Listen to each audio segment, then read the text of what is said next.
11번 시작에 앞서서 10번에서 잠깐 설명이 좀 미진했던 부분을 조금 보충하도록 하겠습니다. 자, 10번에서 여기서 이제 이 왕국의 통치자는 바로 카롤루스 대제라고 그랬죠.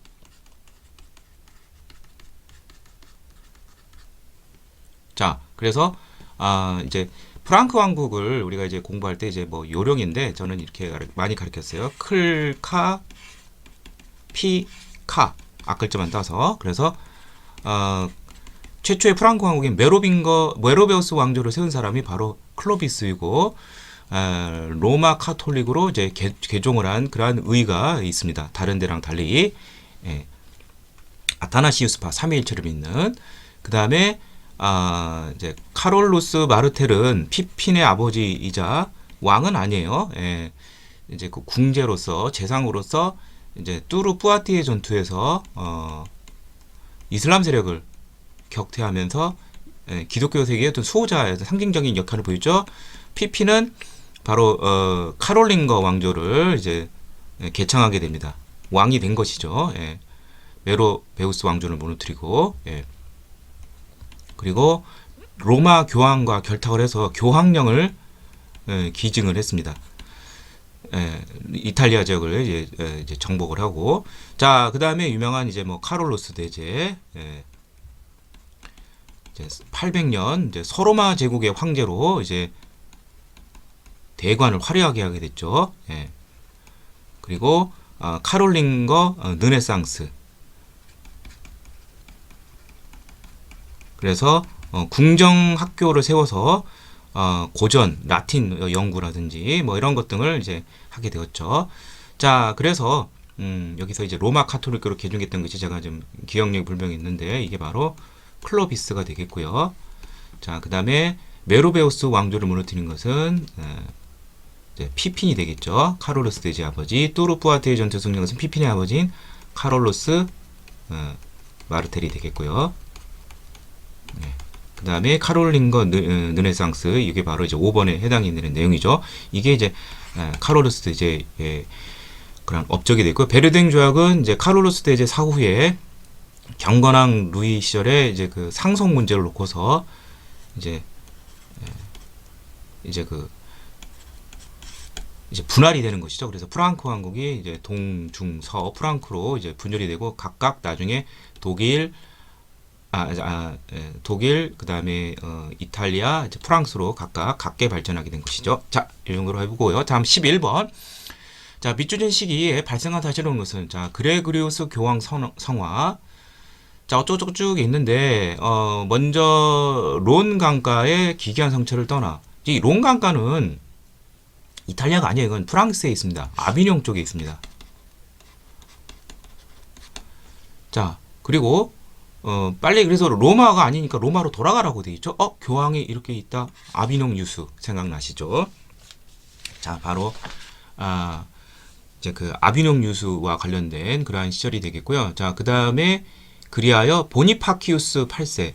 이 보니파키우스 8세가 바로 아비뇽 유수의 그 대상이 되는 것인데 필립 4세, 프랑스의 국왕 필립 4세와 이제 그 과세권을 놓고서 서로 싸우게 됐어요. 그래서 필립 4세가 보니파키우스를 아비뇽으로 유수하게 됩니다.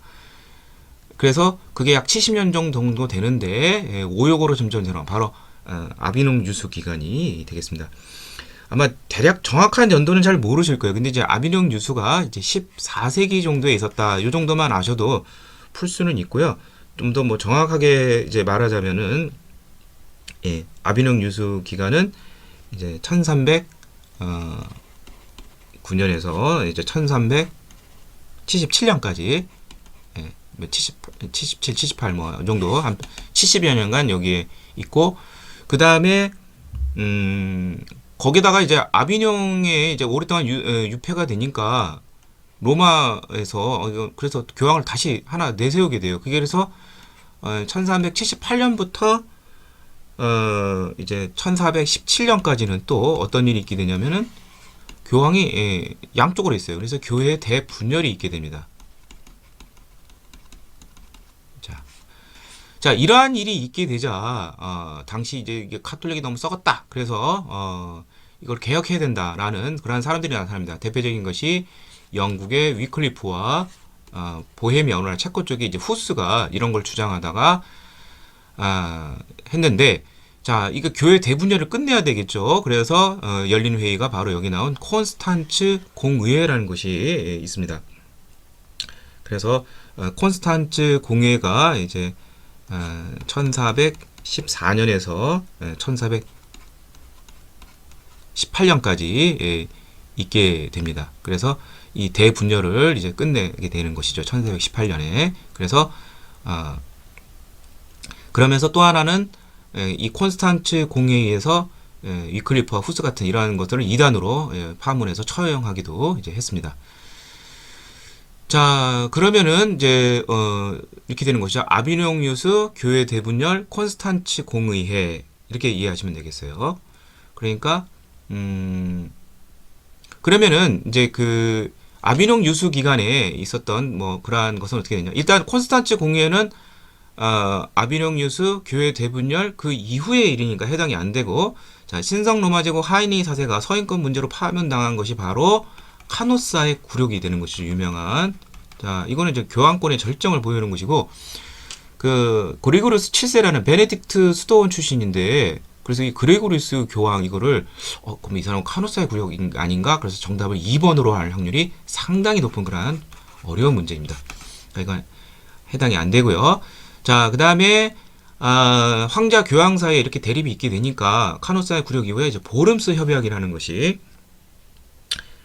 맺어지게 됩니다. 이게 이제 1122년에 있었는데, 자, 이 보름스 협약에서의 그 내용은 뭐냐면은 이제 그 서인권, 이제 주교 임명권인데, 서인권은 이제 주교가 같지만 교회가 같지만 이 주교든지 이러한 세력들은 이제 국왕의 어떤 봉신이 되는 것이죠. 제후가 되는 것이죠. 그러한 타협점이 이루어졌습니다.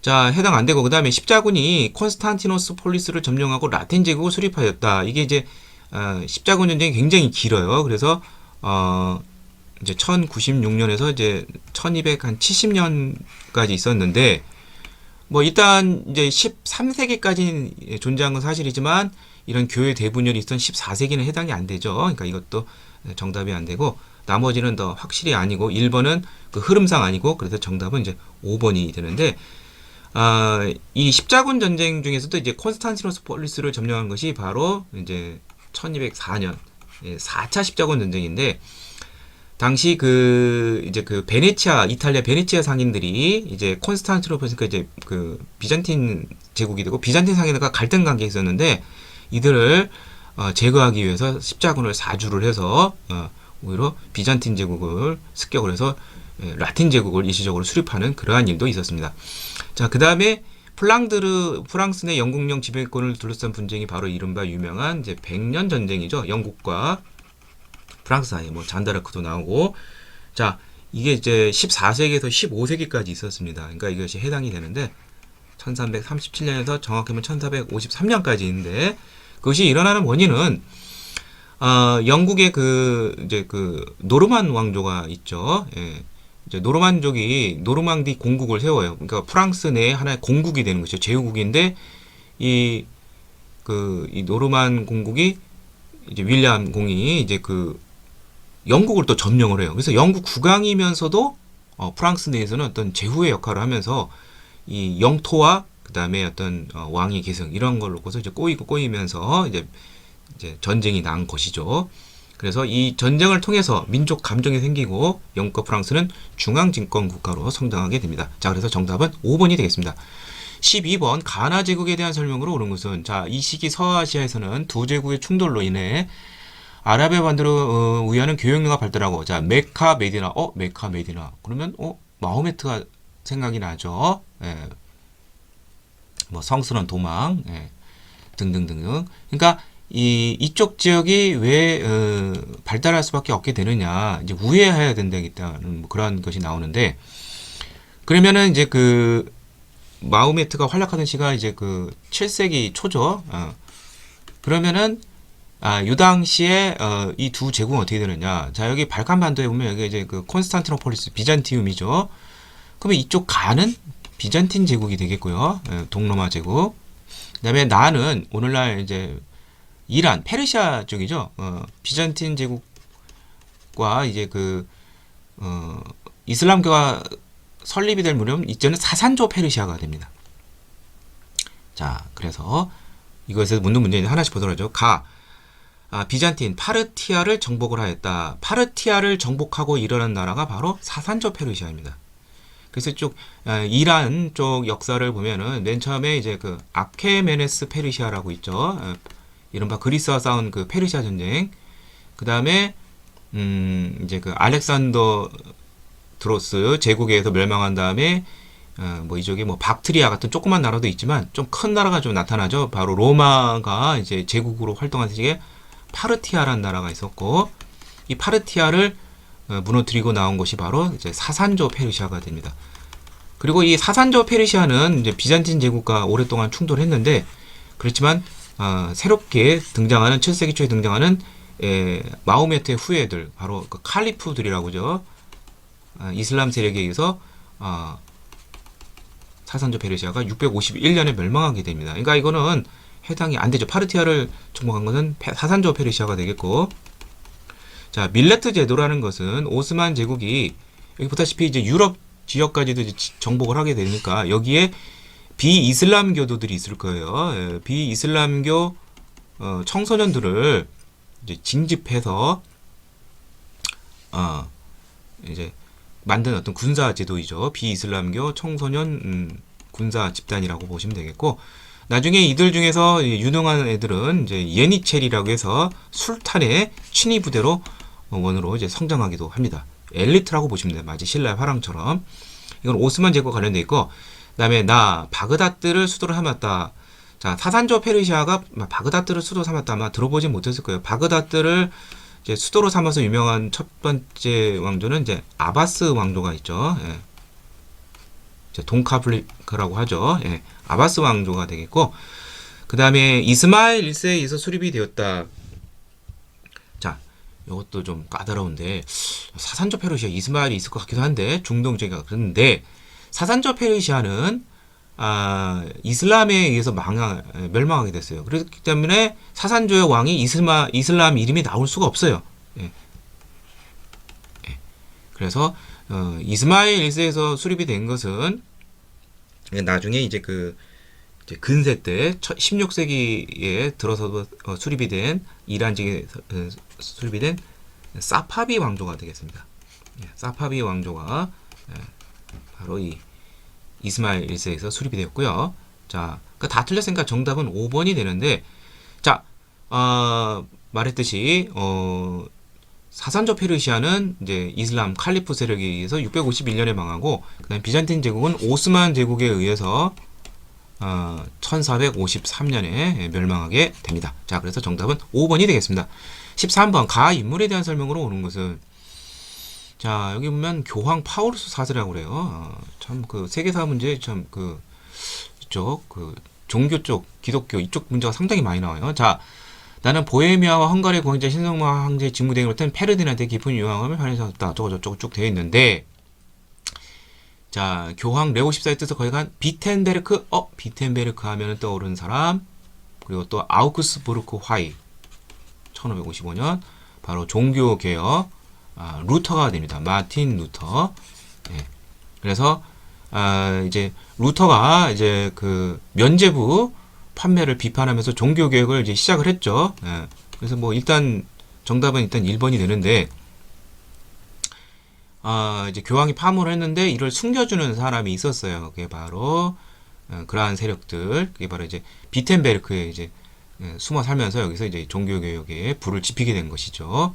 그리고 루터파와 이거를 반대하는 이제 황제파 간의 싸움이 있게 되는데, 그 화의가 바로 아우크스부르크 화의로서, 당시 이제 독일이 이제 신성 로마 제국 각 영역별로 주권이 있는 그러한 국가들인데, 신앙의 자유는 아우크스부르크는 그 지역의 제후들에 달려 있는 것이죠. 예. 그래서 그들의 신앙이 인정이 돼서 지금 교회의 조화가 깨지고 있다. 그러니까 갈수록 개신교가 커지고 있다. 이렇게 보고 있는 것이죠. 자, 정답은 1번이고요. 자, 예수회를 설립하여, 이건 이제 카톨릭 쪽의 개혁이라고 볼 수 있죠. 해외 선교에 힘써서 뭐 옛날에 미션 이런 거 생각하면 되죠. 이그나티우스 로욜라가 되겠습니다. 카톨릭의 어떤 이런 종교 개혁에 대해서, 개신교에 대해서 자체적으로 또 이제 개혁하려는 그런 움직임으로서 선교를 하는 것이죠. 그리스도교 강요에서 구원 예정설을 주장한 사람은 루터와 함께 또 한 명의 유명한 종교개혁가인 칼뱅이 되겠습니다. 그 다음에 우신 예찬에서 성직자의 타락상을 풍자한 사람은 네덜란드의 에라스 무스가 되겠고요. 끌러니 수도원의 교회 개혁 운동을 주도하면서 나중에 이거를 막 다른 이제 성직자들에게 강요를 하고, 나중에 이 사람이 그리고리스 칠수가 돼서 신성 로마제국의 하인리 사세와 충돌하면서 서인권 문제를 놓고서 파문을 시키고 카노사의 구력과 관련된 사람, 바로 그레고리우스 7세가 되겠습니다. 자, 그래서 정답은 1번이 되겠고요. 다음 14번. 가국가에 대한 설명을 옳은 것은, 자, 맘루크. 자, 이거 상당히 어려운 문제. 자, 이 맘루크라는 것은 무엇이냐? 이제 이슬람 세력이 원래 아랍 민족 중심으로 이제 포교가 이루어졌지만, 이제 10세기 이후에는 이제 이 투르크, 이제 뭐 셀주크, 오스만 이런 게 나오죠. 이 투르크 계열들이 이슬람 세력을 장악을 하게 됩니다. 그러면서 이들에게 이제 고용된 이제 노예 용병들이 있어요.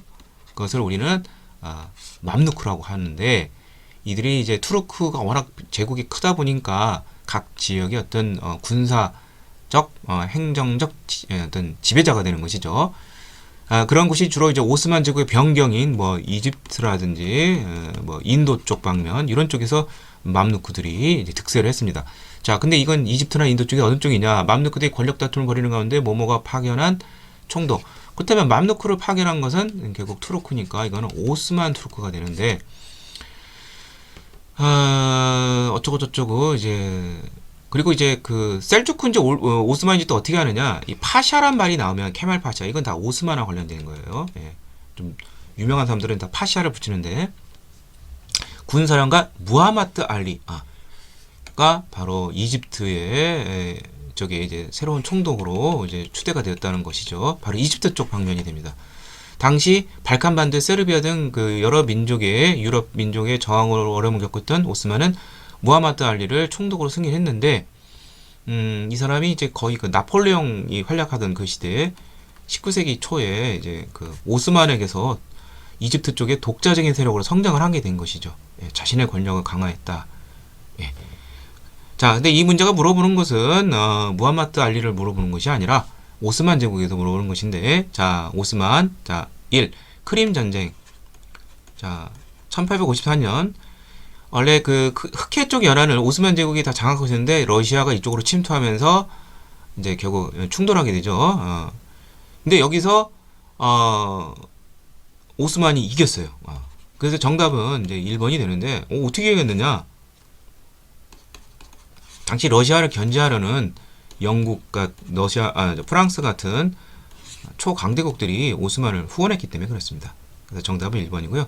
자, 나머지 보도록 하죠. 이스파한을 수도로 삼았다. 자, 이스파한은 오늘날 이란 쪽에 있는 것이죠. 자, 이란 쪽에 있는 왕조 중에서 아까 설명했었던 이스마일 1세와 관련되어 있는 사파비 왕조가 해당이 됩니다. 그 다음에 세포의 항쟁을 진압을 했다. 이제 세포의 항쟁이 이제 인도에서 있었죠. 동인도 회사, 고용된 용병들인데, 이들이 이제 동인도 회사에 대해서 영국에서 저항을 하게 되니까 이건 당연히 영국이 되겠죠. 우즈베크인에게 멸망하였다. 자, 이것은 티무르 제국이라 가지고 명나라 주원장이 이제 명을 설립할 당시 중앙아시아 쪽에서는 이 티무라라는 세력이 징기스칸의 후손을 자처하면서 대제국을 건설하는데, 우즈베크인에게 1500년 멸망하게 되죠. 자, 데칸고은 일대를 장악했다. 이건 이제 인도 쪽이 되겠죠. 예. 근데 이제 인도의 역사를 보면은 이제 저는 인도의 고대 역사를 이제 마쿠 군무 뭐 이렇게 가리키는데, 마우리아, 쿠시안, 굽타, 그다음에 무굴 제국. 뭐 무굴 제국은 좀 많이 들어봤을 거예요. 자, 근데 이 쿠시안 왕조가 존재하던 이제 기원 전후의 그러한 시기에 이제 있었던 왕조인데, 쿠시안 왕조가 있었을 때 쿠시안 왕조는 뭐 카니슈카 왕, 그리고 뭐 대승불교, 뭐 불교로 유명하죠. 근데 이때 데칸고은 일대의 인도 중남부 지역에는 안드라 왕조라는 왕조가 있었습니다. 이 안드라 왕조는 이제 힌두적인 전통이 여전히 있었어요. 이거는 이제 안드라 왕조가 해당이 되겠습니다. 자, 정답은 1번이 되겠고요. 다음 15번. 비추친 우리나라에 대한 설명으로 옳은 것은 친애하는 나의 보색에 우리나라 해군 함대가 중국 해안에서 어쩌고저쩌고 남쪽권을 출정하여 했는데, 당시 마닐라 연안에 구축된 에스파냐 부대는 제대로 된 사격을 하지 못했다. 그건 이제 스파인하고 싸웠던 것이죠. 그리고 필리핀에 승리했다. 그렇다면은 이것은 바로 미국과 스페인 간의 싸움, 바로 미서 전쟁이 되죠. 1898년에 있었는데, 그 이유는 미국 그 플로리다 반도 아래에 보면 그 쿠바라는 섬이 있죠. 이게 이제 당연히 거의 모든 이제 중남미 지역이 에스파냐의 식민지였기 때문에 이제 여기에 이권을 놓고서 미국이 이제 진출을 하게 돼요. 그래서 결국 이제 이걸 기하로 해서 이제 그 스페인과 싸움이 되는데, 또 하나가 이제 그 이제 필리핀, 여기도 이제 스페인이죠. 식민지인데, 에스파냐 식민지인데, 이쪽으로도 미국이 이제 진출하게 해서, 그래서 이 미서 전쟁을 통해서 쿠바가 독립을 하고 일시적으로 이제 미국이 이제 점령하게 되었습니다. 그러니까 이것은 이제 미국의 어떤 제국주의적인 모습을 보여주는 것이죠. 그러면 정답은 5번이겠죠. 태평양 전쟁, 일본에게 진주만 기지를 1941년 12월에 당하면서 태평양 전쟁이 일어났죠. 자, 나머지 영국과 플라시 전투를 벌여서, 이건 이제 인도의 패권을 놓고서 싸운 것인데, 그렇다면 이거는 프랑스가 되겠죠. 영국이 승리하면서 영국이 인도 쪽으로 장악하게 되고, 프랑스는 꽝 대신 닭이라고 인도차이나 쪽으로 나가게 되죠. 다음에 헤레르족의 봉기를 진압하였다. 자, 제국주의 시절에 독일이 뒤늦게 20세기 전후에서 저쪽 나미비아, 그쪽 뭐 사막이 있는 쪽이죠. 나미비아 쪽으로 이제 사막 쪽으로 이제 진출하게 되는데, 그때 헤레로족들이 이제 봉기를 하게 됩니다. 잔혹하게 진압을 했는데, 이건 독일하고 관련된 거고, 이산드로아나 전투에서 패배하였다. 자, 이것도 역시 19세기 말 이제 그 영국이 그 줄루족이라고 있습니다. 아프리카에 보면 이제 세계에서 가장 큰 민족, 키가 큰 민족인데, 이 이산드로아나라고 해서 남아공 쪽이 되는 것이죠. 이 이산드로아나에서 충격적인 이제 패배를 당하였습니다. 그래서 이산드로아나 전투, 이거는 이제 19세기 말에 있었고요. 이거는 이제 그 남아공죠. 그 다음에 앙골라, 모잠비크 등을 이제 지배한 쪽, 오늘날 이제 그 중앙 아프리카 쪽이 되는 것이죠. 이쪽을 이제 차지한 것은 이제 포르투갈이 되겠습니다. 자, 그래서 정답은 5번이 되겠고요. 다음 16번, 가학 운동에 대한 설명으로 옳은 것은, 자, 류샤오치, 이게 중국 역사가 되겠네요. 공산당 지도 간부들이 7천여 명에서 뭐뭐서로 발생한 경제적 공경과 인명 피해에 대해서 사마른 전적을 친하는 인재이다. 그는 뭐뭐가 중국식 사회주의 건설을 표방하는 개혁을 추구했지만, 이게 바로 중국의 50년대 말에 있었던 사회주의를 빨리 앞당기려는 운동, 대약진 운동이고, 자, 대규모 인력을 동원해서 이제 사회주의 경제를 건설하려는 아주 좀 그런 운동인데, 자연재해까지 이제 겹치면서 당시 이거를 추진한 것은 마오쩌둥, 모택동이 되죠. 그래서 이거를 비판하는 것이 바로 류샤오치가 됩니다. 그래서 엄청난 많은 인원을 공헌해서 이제 공산주의 경제의 특징이 바로 협동 체제인 것이죠. 그래서 인민공사, 말 그대로 다 같이 모여서 하나의 어떤 결사체를 이루는 것이죠. 그래서 대규모 생산을 꽤 했지만 뭐 이렇게 강제로 동원한다고 해서 이게 되는 것이 아니죠. 그래서 사회주의식 경제라고 보면 됩니다. 그래서 정답은 2번이고 실패로 끝났고, 자, 권력을 이제 실각하게 되는데, 권력을 다시 회수하기 위해서 마오쩌둥은 얼마 안 가서 이제 막 어린 학생들 막 이런 걸 동원을 시켜서 홍위병 등등 이렇게 해서 이제 이른바 이제 문화혁명 해가지고 중국을 대혼란으로 몰아넣게 되죠. 이때 이제 루시아오츠는 다시 실각하게 되죠. 자, 그게 바로 홍위병을 주식해서 부르주아 문화를 부패하는 것이 바로 문화혁명이고 모택동이 주도한 사회주의식 사회 건설이 되겠죠. 자, 그럼 나머지 보도록 제1차 국공합작은 이제 그 손문이 이제 그 중국을 이제 통일시키기 위해서 당시 이제 그 군벌들이 날뛰게 되죠. 그래서 중국 국민당과 공산당이 같이 이제 협력을 해서 이런 반군벌, 반제국주의 뭐 이런 것 등을 하자는 뭐 그런 것이 되겠죠. 예, 이거는 관련 없고 홍위병 이거 아까 얘기했고 경제특구는 자 문화혁명으로 모택동이 이제 집권을 하게 되지만 문화혁명 마지막에 1970년에 이제 모택동이 죽으면서 이제 결국 그 문화혁명 주체 세력들 간에 또 싸움 일어나고 화국봉 체제가 되면서 이제 문화혁명 체제는 끝나고 얼마 안 가서 이제 등소평 등샤오핑이 이제 집권하게 됩니다.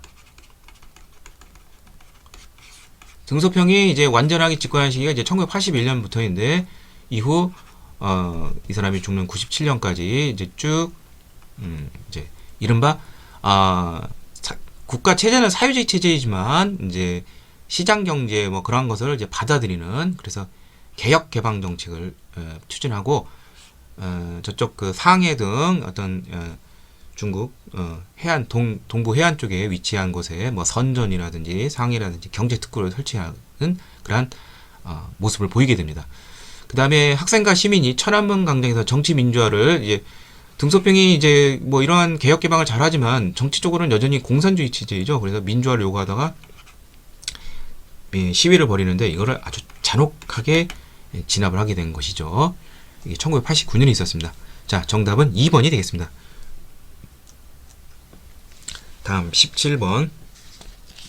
미추친 점령 이후에 발생한 사실로 옳은 것만을 보기에서 오는 것은 자, 독일이 체코슬로바키아를 겨냥하다. 그러니까 체코 점령 이후인데, 자, 히틀, 이게 2차 세계대전이 이제 일어나게 되는 그런 발발을 보면은, 자, 히틀러가 총통으로서 완전히 집권한 것이 이제 1934년입니다. 그러면서 이제, 이제, 이탈리아라든지, 일본, 들과 이제 삼국 반공 협정을 맺게 돼요. 1936년에 이들이 이제 2차 대전이 이제 주축국이 되는 것이죠. 그러면서 이제 재무장을 한 다음에 이제 1938년에 제일 먼저 오스트리아를 합병합니다. 이어서 여기 나오는 이제 그 체코 여기 슈테텐 지역이라고 있는데 여기를 또 이제 합병을 해요. 이 같은 이제 1938년이지만 오스트리아가 먼저고 그 이어서 체코예요. 자, 간이 커지자 그 다음 해 1939년에는 이제 폴란드에 보면은 이제 이제 좀 골 때리는 구조인데 이게 이제 독일이 있고 이제 폴란드가 있으면 원래 독일이 생긴 프로이센이라는 지역은 이 폴란드 넘어 뭐 이렇게까지 이렇게 독일 영토가 있어요. 이쪽 발트해 연을 따라서. 그러니까 이제 이쪽에 이제 보면 이제 단치래 가지고 퀘니스베르크 그래 가지고 원래 프로이센의 어떤 주도가 있었는데 여기를 이제 긴 회랑 길다란 골목을 말하는 거죠. 여기를 이제 단지를 이제 갖는 것까지 좋은데 여기 명목상으로 이게 회랑을 갖겠다. 그럼 결국 폴란드도 먹겠다는 소리죠. 자, 그래서 당시 영국과 프랑스 등은 전쟁을 피하기 위해서 여기까지 체코까지는 승인을 했지만 이 폴란드 단지 합병 이거에 대해서는 거부를 하자 1939년 9월 1일 전격 폴란드를 공격을 하면서 2차 세계대전이 시작이 된 것입니다. 자, 그래서 절대 될 수가 없는 것은 오스트리아가 독일에 합병이 되었다. 예, 순서가 오스트리아 체코 순서니까 니은은 될 수가 없고요. 자, 그 다음에 무솔리니가 에티오피아 침공을 단행하다. 자, 무솔리니가 이제 독일, 이탈리아, 일본 중에서 좀 군사력이 좀 약했던 것 같아요. 그래서 뭐 만만한 게 좀 아프리카의 뭐 조그만 나라, 이제 조그만 나라는 아니지만 하여튼 아프리카의 나라인 에티오피아를 이제 침공하게 되는 것이죠. 1935년. 자, 이거 모르더라도 자, 2차 세계대전이 일어난 다음에 폴란드를 점령을 하고 그 다음에 어디로 공격을 돌리냐면 프랑스로 가게 됩니다. 1940년. 그래서 1940년에는 이제 프랑스를 항복시키고 괴뢰 정부를 세워요. 그러니까 이게 BC 정부는 이제 2차 세계대전 발발 이후죠. 1940년이고 이어서 독일이 이제 북쪽으로 가게 됩니다. 스칸디나비아 쪽. 그래서 노르웨이, 덴마크 등을 이제 1940년에 다 장악을 하고 근데 여기서 멈추지 않고 1941년에는 이제 돌연 소련까지도 이제 공격을 하면서 전선이 확대가 되는 것이죠. 그리고 폴란드 같은 경우에는 이제 개전한 다음에 나눠갔죠. 소련하고. 자, 그래서 정답은 기역과 디귿이 되겠습니다. 그래서 2번이 되겠고요. 다음 18번. 가나 인물에 대한 설명은 무슨 뭐뭇은 스탈린을 비판하고 소득과 국교를 회복하는 등 자본주의 국가들과 평화 공존을 추구했다. 이른바 대땅 시대. 하면 쿠바의 미사일 배치를 추진했다는 결국 포기했다. 자, 이 사람은 후르시초프가 되겠습니다. 자, 한번 소련의 역사를 잠깐 살펴보면은 이제 뭐 레닌, 뭐 스탈린, 집권자만 제가 뭐 보면은 그다음에 스탈린이 1953년 죽은 다음에 이제 후르시초프 서기장 체제가 되겠고요. 그 다음에 브레즈네프,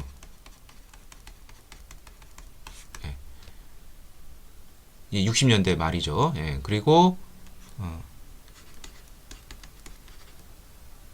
50년대 말, 60년대 초에 후르시초프가 케네디 뭐 생각하시면 돼요. 그리고 브레즈네프가 60년대 후반에서 80년대 초까지 그리고 뭐 안드로포프라든지 유리 안드로포프, 뭐 체르넨코 뭐 이러한 좀 처음 들어보는 1년밖에 못하는 뭐 그런 사람들이 있었어요. 그러다가 1980년대 중반에 이제 고르바초프라는 사람이 나와서 글라노스티에와 그 다음에 페레스트로이카 이거를 이제 주장하게 됩니다. 개혁 개방이라고 그러죠.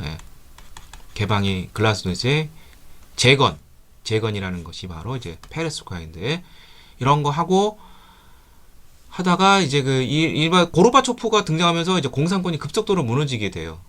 그러다가 이제 소련이 이제 쿠데타가 일어나게 되죠.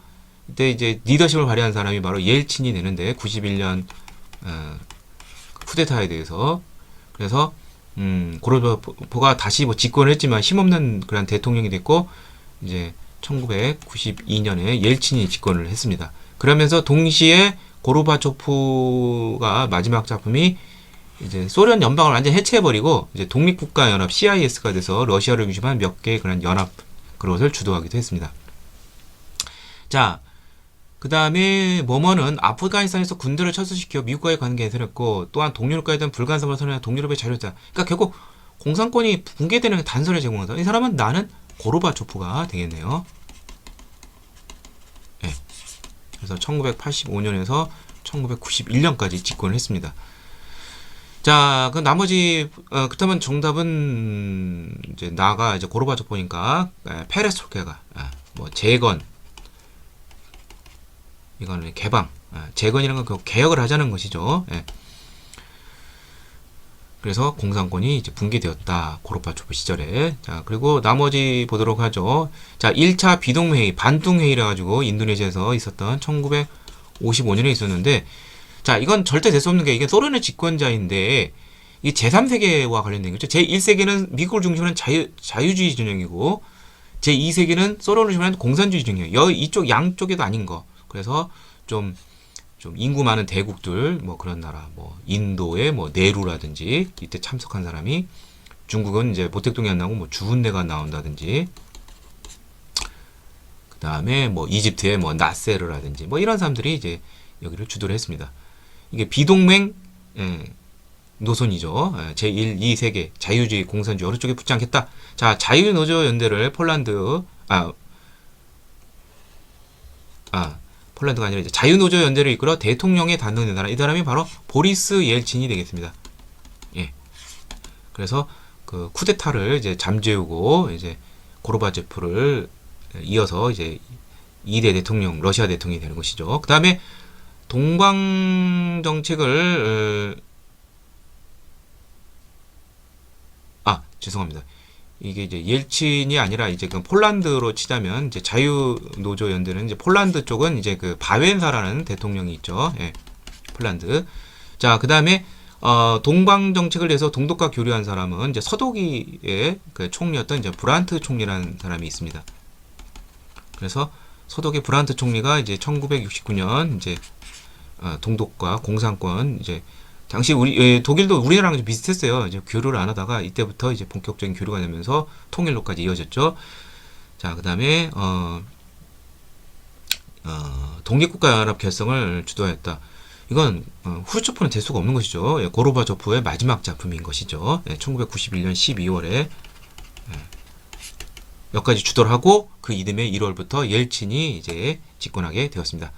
다음 19번 가나 국가 사이의 관계에 대한 설명으로 옳은 것은 이탈리아 통일을 주도한 사르디냐 왕국은 북부 이탈리아 때를 지배하던 인접국 바로 이건 오스트리아가 되죠. 그 다음에 그러니까 이제 이탈리아 위가 이제 오스트리아가 있어요. 알프스 너머. 그 다음에 오스트리아에 맞서기 위해서 당시 오스트리아 라이벌 관계가 이제 프랑스가 됩니다. 프랑스의 군사를 빌려내고 니스를 할양했다. 지중해 하나의 도시. 그래서 니스가 지금 프랑스 그 휴양지죠. 그러나 솔페르노 전투등에서 큰 병력 손실을 입은 모모가 사르디냐 왕국과의 협의 없이 일방적으로 휴전하였다. 그 여기서 이제 그 오스트리아가 이제 프랑스가 이 사르디냐 왕국과의 협의 없이 일방적으로 휴전을 한 것이죠. 그래서 이탈리아 북부 지역을 차지하는 데 만족했다. 이때 사르디냐 왕국이 획득하지 못한 베네치아는 통일된 이탈리아 왕국에 속하다가 프로이센이 숙적